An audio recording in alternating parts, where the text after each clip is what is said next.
गौरव दाता कोई नहीं जग मान है, तीन लोक ब्रह्मांड में शब्द भरता। शायद कभी गुरु को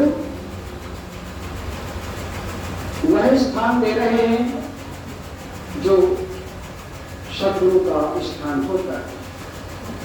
तो फरमा रहे हैं शब्द के माध्यम से गुरु के बिना और कोई दूसरा दाता इस जन्म में नहीं है माना जाए। और यहाँ तक की बात कहती है कि तीन लोग और ब्रह्मांड में सबके भरपार अगर हैं तो केवल सदगुरु के सिवा और दूसरा कोई नहीं। फरमा रहे हैं अपराधी तीरथ चले का तीरथ तारे, काम क्रोध मदना मिटा का देख पकारे। बहुत से अपराधी अपराध करने के बाद में तीरथ इसलिए जाते हैं तो उनके अपराध माफ हो जाएंगे। वो मूर्ख हैं, नादान हैं, अज्ञानी हैं, उनको पता नहीं है कि कर्म जो जो करेगा तू पड़ेगा भोगना भरना, और जिन्होंने मार डाला उन्हीं को शुभ कहना। अपना मन काबू में नहीं होता है, तीरथ जा रहे, व्रत रख रहे हैं, जब कर रहे हैं तब कर रहे हैं। शायद कबीर ने कहा है ऐसे बाह्य आडंबरों के लिए जाप मरे अजपा मरे अनहद मर जाए, सुरत समानी शब्द में जाको कालन खाए। काल से अगर बचना है तो अपनी सुरत को शब्द में समा दो। ये सुरत अगर शब्द में समा जाएगी तो काल के ग्रास से बनने से बच जाएगी, और नहीं तो इसे काल का ग्रास बनना ही बनना है। ये काल का देश है, बाबा निरंजन का देश है, ये रचना का देश है। इस रचना में जन्म मिलते हैं, मृत्यु मिलती है, जन्म मिलते हैं, मृत्यु मिलती है। शरीर दे दिया जाता है, फिर शरीर छीन लिया जाता है। आत्मा ही तो शरीर में बैठी हुई सारी क्रिया और प्रतिक्रियाएं करती है। इसी आत्मा को तो समझने की जरूरत है कि जब प्राण पखेरु हो जाते हैं, यानी आत्मा शरीर में से निकल जाती है, तो हाथ भी होते हैं, पैर भी होते हैं, नेत्र भी होते हैं, कान भी होते हैं, जिह्वा भी होती है। फिर न जिह्वा बोल रही होती है, न कान सुन रहे होते हैं, न नेत्र देख रहे होते हैं, न हाथ की उंगलियां चल रही होती है, न पैर की उंगलियां चल रही होती है। इसी को तो जानना है कि वो कौन था जो इसमें से चला गया, उसी को तो जानना है। तो ये आध्यात्मिक विषय से ही केवल प्राप्त हो सकता है, अन्य किसी विषय से और किसी ज्ञान से ये प्राप्त हो नहीं सकता है। बहुत बड़ी बात कहती शायद कबीर ने कि जाप मरे अजपा मरे अनहद मर जाए। सुरत समानी शब्द में ताको काल में खाए, क्योंकि अनहद तक प्रलय हो जाती है और उससे आगे प्रलय नहीं है। इसीलिए उन्होंने कह दिया है कि जो सुरत शब्द में समा जाएंगी और अनहद में लग जाएंगी तो उन सुरत को फिर कोई काल ग्रास नहीं बना सकता है। तो शायद कबीर के अनुसार अपराधी तीरथ चले का तीरथ करे, काम क्रोध मदना बेटा का देह पकाए। बहुत से अपराधी लोग जो काम क्रोध लोभ मोह और अहंकार में फंसे रहते हैं दिन और रात, लेकिन वो तीरथ इसलिए जाते हैं कि जो कुकर्म हमने किए हैं वो माफ हो जाएंगे, लेकिन वो अज्ञानी हैं, उनके कुकर्म कभी माफ नहीं हो सकते। ऐसा अगर होता तो हर आदमी खुल करके कुकर्म करता रहता और जीता, शान से जीता, लेकिन कोई न्यायकारी बैठा हुआ है, वो न्याय कर रहा है। आगे फरमाया है कि कागज की नौका बनी बिच लोहा भर, कागज की नाव बना करके लोहे का भार रख करके अगर हम ये कोशिश करें कि ये इस पानी में इस दरिया में पार उतर जाएगी, इस लोहे के भार को उतार देगी, तो ये भी असंभव है, संभव नहीं है। प्रैक्टिकली बात है, संत मत थोपा हुआ विषय नहीं है। संत मत एक प्रैक्टिकली विषय है, और महापुरुष कहते हैं मेरी बात को मत मानो, देखो समझो जानो तब मानो। भगवान गौतम बुद्ध ने यही कहा। तो कहने का अभिप्राय है कि जब तक देखो न अपनी नैना तब तक मानो न गुरु की बहना। क्यों कि गुरु तो संसार में बहुत बनते फिरते हैं, तो उनके लिए कहा है गुरु जगत में बहुत है, धुन देते हैं काना, उपजय बिन से होए भेद काहू नहीं जाता। उनके अंदर क्या छुपा हुआ है, वो क्या भेद बताते हैं हमको, ये कोई नहीं जानता है। गुरु बना लिया, बाद में पता लगा अरे भाई जिस चीज के लिए हमने गुरु बनाया ये तो वो नहीं।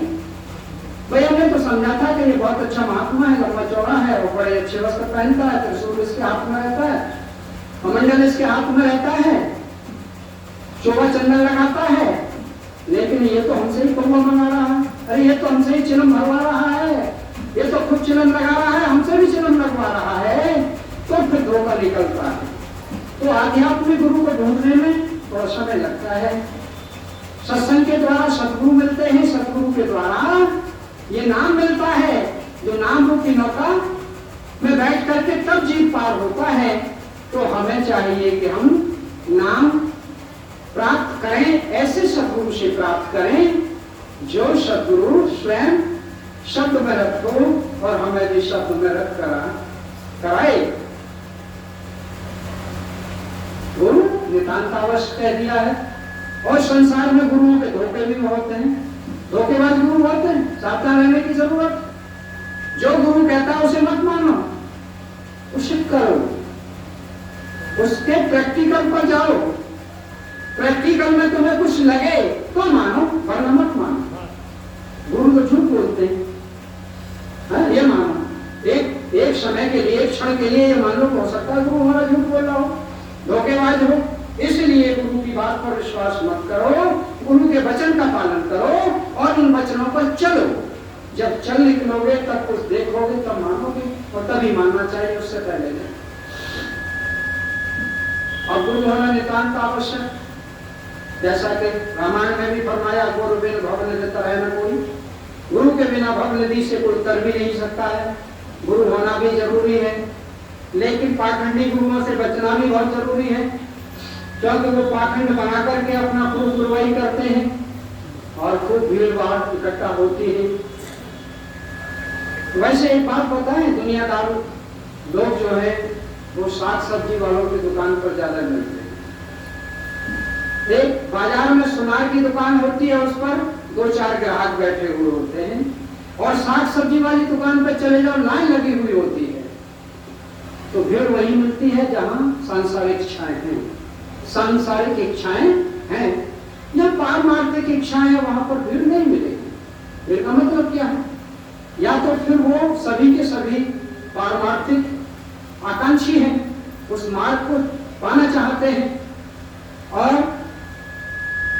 या फिर वो धोखे में आ गए हैं, भीड़ चाल में आ गए हैं।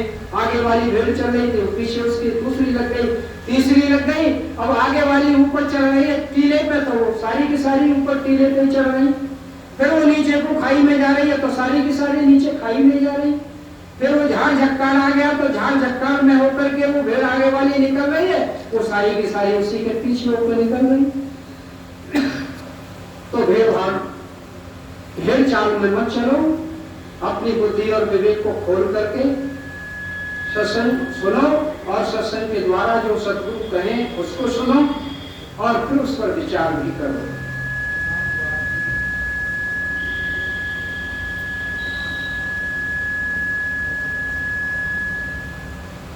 आगे फरमा रहे हैं शायद कभी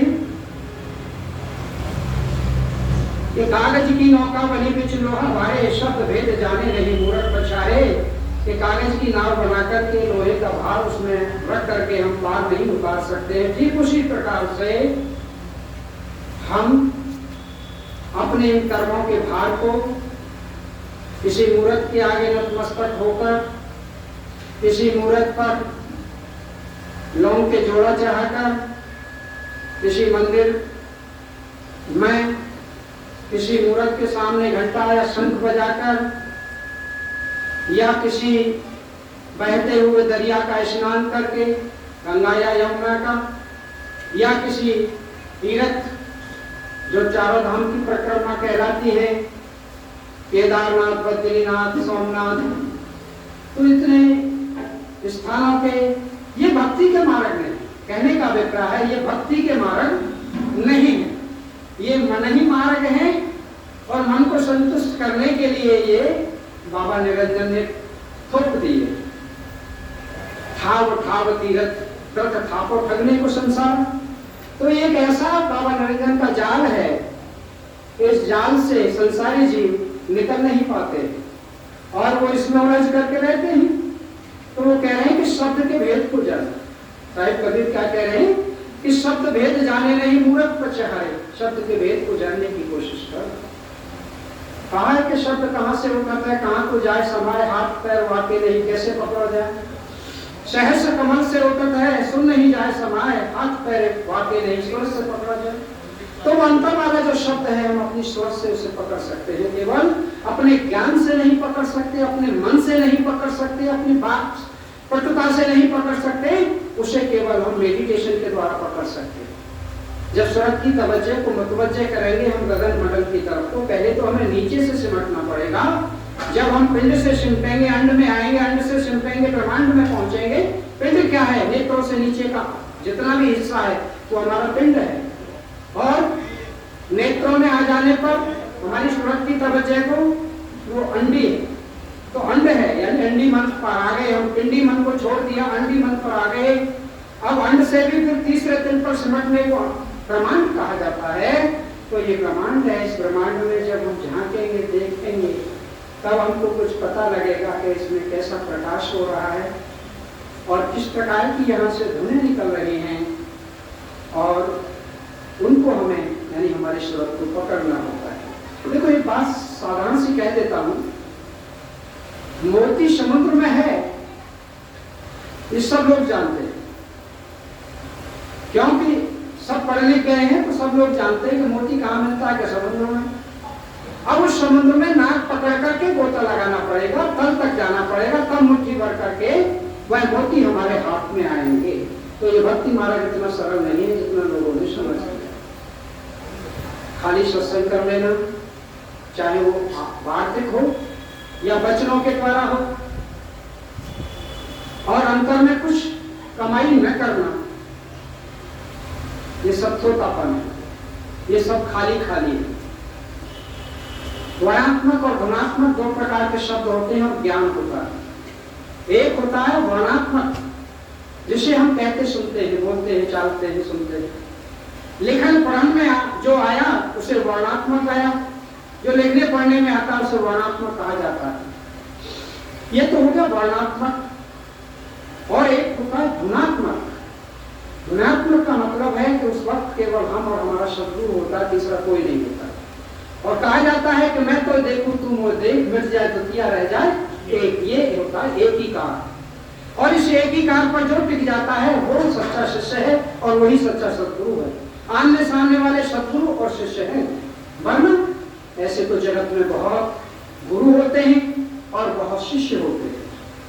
तो इस तरीके से हम खाली अपना वर्णात्मक ज्ञान लुटाते फिरे, देते फिरे, और धुनात्मक ज्ञान हमारे अंदर नहीं है, तो वो थोतापन है, नीकापन है, वो असल ज्ञान नहीं। साहिब कबीर आगे कह रहे हैं, बांछ मनोरथ पिय मिले घट भया है उजाला। हमारी इच्छा के अनुसार हमको सतगुरु मिल गए, और क्या चाहिए था? हमारी इच्छा के अनुसार हम आध्यात्मिक सतगुरु चाहते थे, आध्यात्मिक सतगुरु हमें मिल गए कि बांछ मनोरथ पिय मिले घट भया है उजाला, सतगुरु पार उतारे है सब संत पुकारा। कि सतगुरु ही पार उतार सकते हैं, ऐसा सभी संतों ने कहा है। एक संत ने दूसरे संत की गवाही दी है। जितने भी हमारे महापुरुष हैं सबने यही बात कही है। तो गुरु के बिना इस भवनिधि से कोई नहीं तरा है और न कर सकता है। इसीलिए गुरु का होना, सतगुरु का होना, आध्यात्मिक गुरु का होना नितांत आवश्यक है। अब गुरु से हमें मिलता क्या है? गुरु से मिलता है हमको नाम, जिसे नाम दान कहा जाता है, गुरु दीक्षा कही जाती है। वो नाम दान जो हमको मिलता है वह नाम दान ही हमारे लिए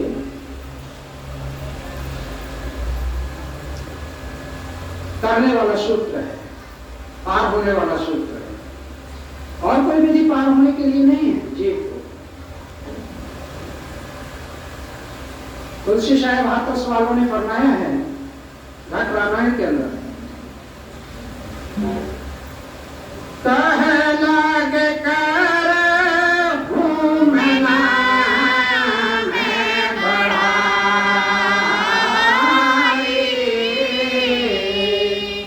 राम न सके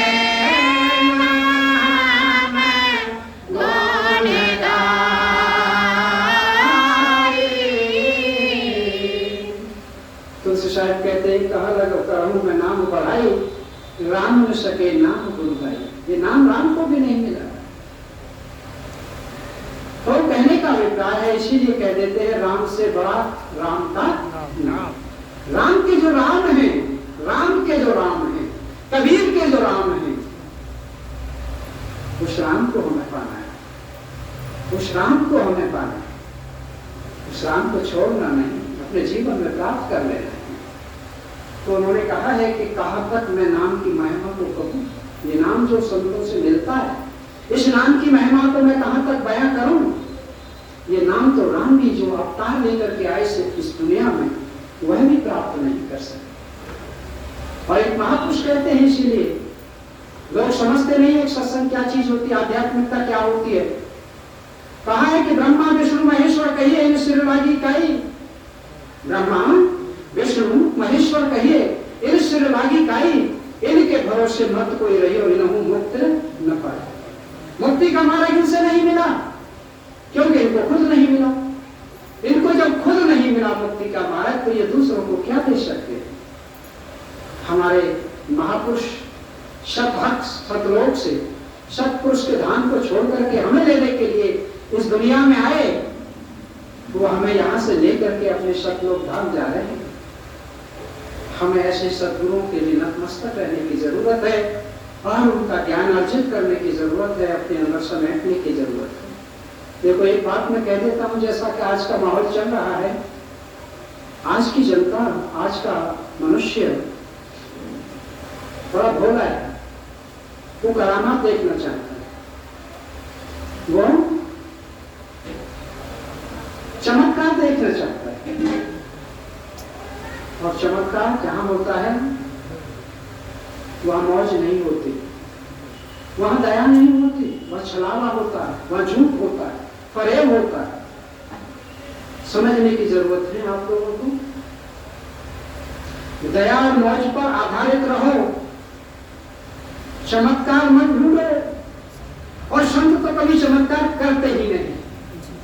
संतों के यहाँ दया होती है, मौज होती है। जब जीव पर कोई दया मौज करने होती है, वो बस पल भर में कर देते हैं, उन्हें किसी की इजाजत की जरूरत नहीं होती। मौज निहारो, शब्द संहारो, भरम अंधेरा कौतुक टारो, अजर अमर पकड़ो गुर चढ़ना, सुख प्राप्त हो सब दुख हरना। जो मौज को निहारते हैं, सब्र को संभाल करके रखते हैं, चरणों पर अटूट विश्वास ला करके रखते हैं, उन्हें सुख ही सुख प्राप्त होते हैं, आनंद ही आनंद आता है। गुरु तलाशो, सदगुरु तलाशो, लेकिन ऐसा होना चाहिए जो स्वयं भव से पार और जीवों को भी पार करने की शक्ति रखता है। देखो सभी सत्संगी होते हैं, उन सत्संगियों में से कुछ अभ्यासी होते हैं। दर्जा बताएंगे अब हम, यानी पोस्ट बताएंगे, कैटेगरी बताएंगे अब हम, कैटेगरी। सभी सत्संगी होते हैं। सत्संगियों में से कुछ अभ्यासी होते हैं, उन अभ्यासियों में से कुछ साधु हो जाते हैं, यानी साधु का दर्जा प्राप्त कर लेते हैं, और कुछ महात्मा। तो एक सत्संगी का दर्जा अपनी जगह है, एक अभ्यासी का दर्जा अपनी जगह है, एक साधु का दर्जा अपनी जगह है, एक महात्मा का दर्जा अपनी जगह है। और इन महात्माओं में से ही कुछ संत पदवी पर पहुंच जाते हैं, और संत से भी फिर बड़ा पद मिल जाता है, परम संत का। तो ये दर्जे हैं, ये वो दर्जे हैं, ये वो मुकाम हैं जिनको वो फतेह कर चुके होते हैं। अब साधु की बात बता दें, साधु वो नहीं होता है जो ऊपर से लाल वस्त्रों को पहन लेता है या कोई और आभूषण धारण कर लेता है। साधारणतः तो संसारी तौर पे कहा जाता है कि साध वही जो साध है काया, तजय लोभ और त्यागे माया। साधु की पहचान है, संसारी लोग पहचान कर सकते हैं। अगर इनमें वो उनकी इंद्रिय आसक्त है या मन आसक्त है, तो समझ लो कोई साधु बाधु नहीं ढकोसला है, इसने ऊपरी आवरण ओढ़ रखा है। साधु की आंतरिक स्थिति हम बताएं कि जब सूरत निचले गगन मंडल से ऊपर को उठती है, नेत्रों से होती हुई तीसरे तिल में समाती है और तीसरे तिल से ऊपर उठती है, जो दीपक की लौ को देखते हुए आगे को बढ़ती है, जहाँ घंटे और शंख की भी आवाजें सुनाई देती हैं। तो ये सुरत ऊपर उस गगन मंडल पर पहुंचती है जहाँ पर मानसरोवर झील है, उसमें स्नान करती है। जहाँ पर पेड़ हैं, पेड़ों का रंग भी लाल है। जहाँ पर पेड़ों के लगे हुए पहाड़ हैं, पहाड़ों का रंग भी लाल है। जहाँ पर वो पानी जो मानसरोवर झील में भरा हुआ है वह भी लाल है। और जो आत्माएं यानी सुरत वहां पहुंचती हैं उनका भी रंग लाल हो जाता है। और पहले से पहुंची हुई रूहें वहां जो होती हैं, विचरण कर रही होती हैं, उनका भी रंग लाल ही होता है। जो फल और पत्तियां होती हैं पौधों की, उनका रंग भी लाल होता है। यहाँ के मुकामात को तय करने वाला ही केवल साधु कहलाने का अधिकारी है और वही साधु होता है। अब यहाँ तक के मुकामात को तो आज समाज भी नहीं पा सके, क्योंकि पहले प्राणायाम योग अभ्यास कराया जाता। पहले युगों में जीवन लंबा होता था, हजारों वर्ष का जीवन होता था, वो अपने जीवन में ऐसा प्राणायाम योग अभ्यास कर सकते थे। आज के कलयुग में सुरस्वत योग अभ्यास ही केवल जायज ठहराया गया है और यही केवल जीव से हो सकना संभव है, इसके अलावा और कुछ हो नहीं सकता। तो ये सरल रास्ता तय किया है। तो साधु की ही एक बैठक जब तक दूसरे धनी के मुकाम पर नहीं पहुंच जाती है, तब तक वो साधु का पद प्राप्त नहीं कर सकता है। तो एक संत का दर्जा तो इससे कहीं ऊपर का दर्जा होता है और परम संत का भी दर्जा बहुत ऊपर होता है। तो शायद कभी तो शब्द की तरफ को जाएंगे। आगे कह रहे हैं कि पाहन को का पूजिए या मैं का पावे, अशक के फल घर मिले जो साधु श्रीमत है। हमारे साधु का आपको दर्जा बता दिया कि साधु का दर्जा कहाँ जाकर के प्राप्त होता है। तो कह रहे हैं शाहिद कबीर कि तुम पाहन को पूजते हो, इसमें तुम्हें क्या मिलेगा? जड़ है, तुम चेतन हो। चेतन होकर के तुम जड़ की पूजा कर रहे हो, ये तो और भी ज्यादा अज्ञानता की बात है। जो बोल नहीं सकता, डोल नहीं सकता, आशीर्वाद नहीं दे सकता, कुछ भी नहीं कह सकता है, उसके समक्ष क्या है? ये हमारे मन की धारणा है कि इस मूर्त में ये भगवान बैठे हुए हैं। मूर्त में कोई भगवान नहीं होता है। भगवान तो हमारे घर के अंदर है, वो हमसे दूर नहीं है। और उस भगवान को तुम कोई पानी में तलाश रहा है, कोई वृक्ष की पूजा करके वृक्ष में तलाश रहा है, कोई पत्थर की पूजा करके पत्थर में तलाश रहा है। मिला किसी को नहीं आज तक और मिलेगा भी नहीं। उनकी कितनी पीढ़ियां बीत गई है काम करते हुए, मिला किसी को नहीं। तो कहने का अभिप्राय है आस्था दो प्रकार की होती है। एक होती है अंधी आस्था और एक होती है सूझती आस्था। अंधी आस्था वह है कि हमने न देखा, न जाना, न समझा और बस हम करते चले जा रहे हैं। किसी भी व्यक्ति से किसी भी आप उसका पूछ लीजिए कि इसका महत्व क्या है। जैसे घरों में पूजाएं होती हैं, नवमी की होती है या कभी होली दिवाली पूजाएं होती हैं, इनके महत्व को आप जाने, इनके अर्थ को, मीनिंग को आप पूछे, कोई नहीं बता पाएगा क्या है इसका तात्पर्य। तो कहने का अभिप्राय है कि यही तो भेड़ चाल पूजा है। अंधी भक्ति इसी को कहते हैं, अंधी आस्था इसी को कह देते हैं। तो ये अंधी आस्था हो गई। सूझती आस्था है, सतगुरु हमको बता रहे, लिखा रहे, दिखा रहे, समझा रहे, तो वो है सूझती आस्था। हम उनसे प्रश्न कर सकते हैं, उत्तर ले सकते हैं। और जितने भी इष्ट हैं इनसे हम प्रश्न करके उतना उत्तर नहीं पा सकते हैं। आप पाकर देख लीजिए, अगर हम झूठ बोल रहे हैं तो पा करके देख लीजिए, कोई नहीं पा पाया। तो ये अंधी आस्था में संसार डूबा हुआ है, सूझती आस्था से दूर रहता है। तो वो यही कह रहे शाहिद कबीर कि पाहन को का पूजिए या मैं का पावे, अशक के फल घर मेरे जो साथ जिमावे। कि अशक तीर्थों का फल तो तुम्हें अपने घर के आंगन में ही मिल सकता है, अगर अपने घर के आंगन में किसी सूरज शब्द योग अभ्यास करने वाले साधु को एक वक्त का भोजन करा दो। क्योंकि वो जो सूरज शब्द योग अभ्यास की कमाई कर रहा है उसका कुछ तो अंश तुम्हें मिल जाएगा अपने चौका में बैठा करके भोजन करा के। बाकी तो तुम ऐसे ही आंखों से पट्टी बंधी हुई घूम रहे हो, जा रहे हो, डोल रहे हो, तो तुलसी साहब ने कहा है नेरे है सुझत नहीं। क्या कहा है? यहाँ इशारा करके कहा है कि नेरे है सुझत नहीं लागत ऐसी जिद, तुलसी संसार को भया मोतिया बिंद। तो आंखें तो हैं लेकिन आंखों पर काला जारा आ गया है। काला जारा आ गया है तो इसके लिए तो डॉक्टर के पास जाना पड़ेगा, ऑपरेशन कराना पड़ेगा, उस काले पर्दे को हटाना पड़ेगा।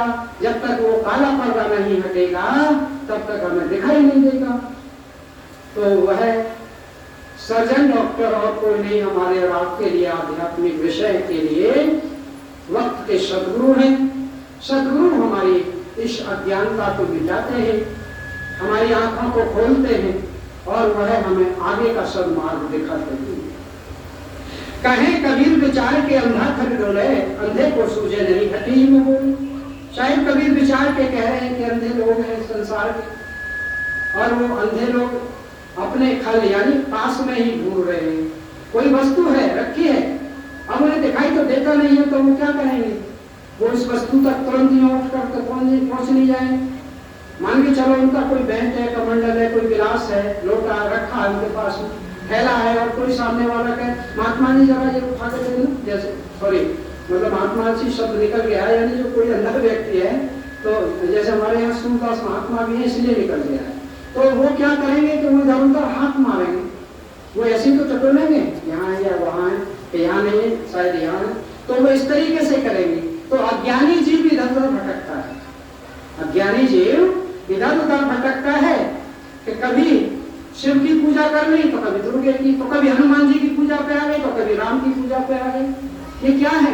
ये मन विचलितता की बातें हैं। जब वो सब शक्ति एक है तो तुम दुनिया डाल डाल पर क्यों घूम रहे हो? तो तुम जड़ पर क्यों नहीं पहुंच जाते? उस पानी को डाल डाल पर क्यों लगा रहे हो? तुम जड़ में क्यों नहीं लगाते हो? अरे उस जड़ को पकड़ लो ना, जिसकी ये शाखाएं हैं, जिसकी ये शाखाएं उसको पकड़ लो। जब उसे पकड़ लोगे तो तुम्हें भटकना नहीं पड़ेगा। तो जो अज्ञानी जीव है वो संसार में भटकते हैं। यहाँ शांति नहीं मिली शायद वहां मिल जाएगी, यहाँ भी नहीं मिली शायद उधर जाके मिल जाएगी, लेकिन पता नहीं है कि शांति तो हमारे अपने अंदर है। वो शांति हमारे अपने अंदर है, ढूंढ रहे हैं हम बाहर, तो बाहर तो उसे मिलना नहीं, वो है ही नहीं बाहर। तो एक महापुरुष ने कहा इंग्लिश में, piece can not be kept by force, it can only achieved by understanding.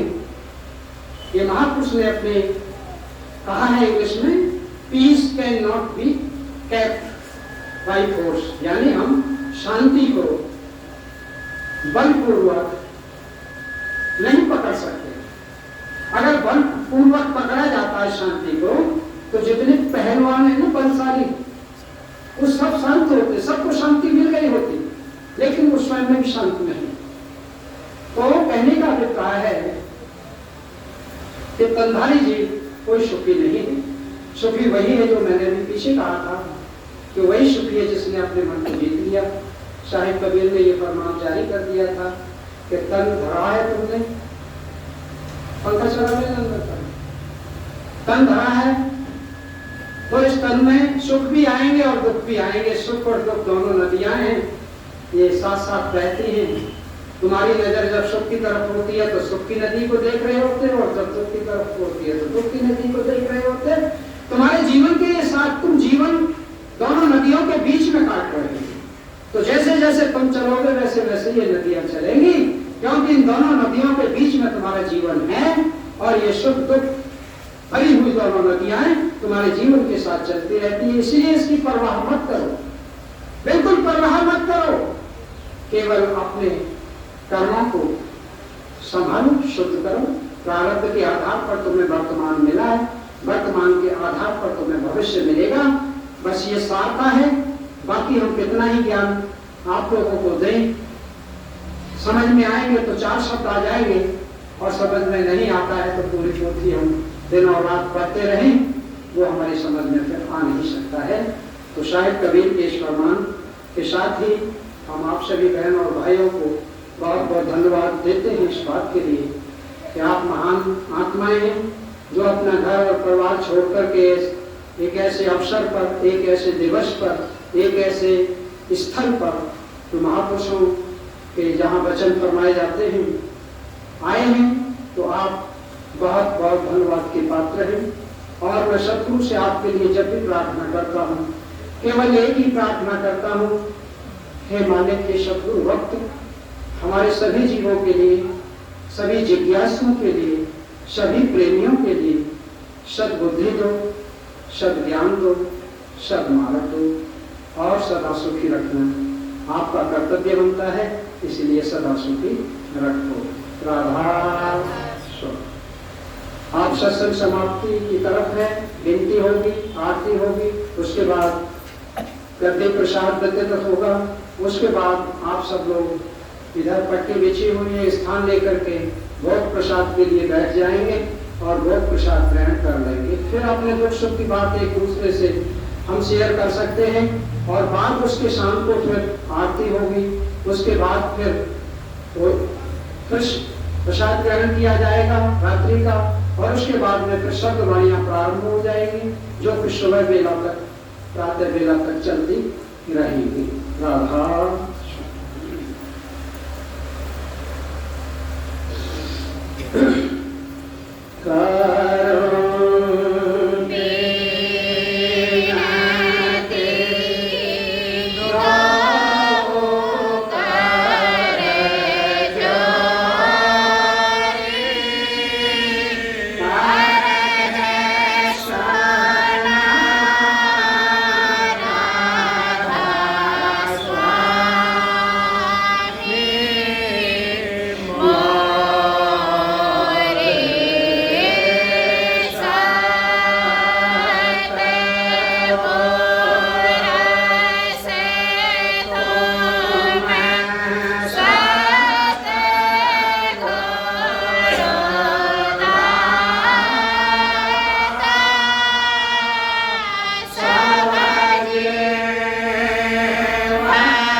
Radha Swami.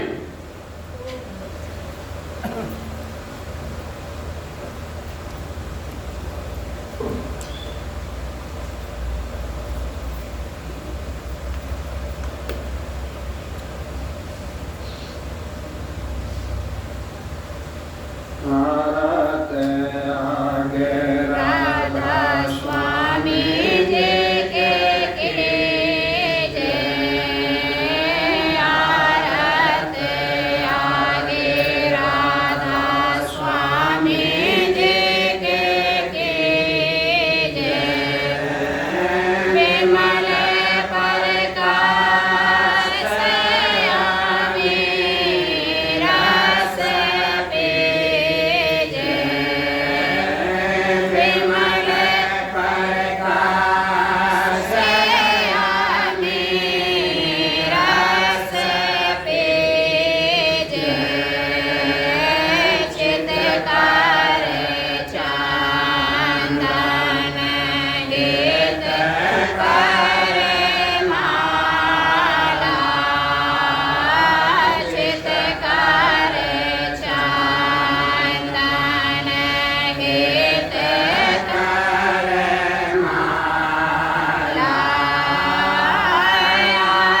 Radha Swami.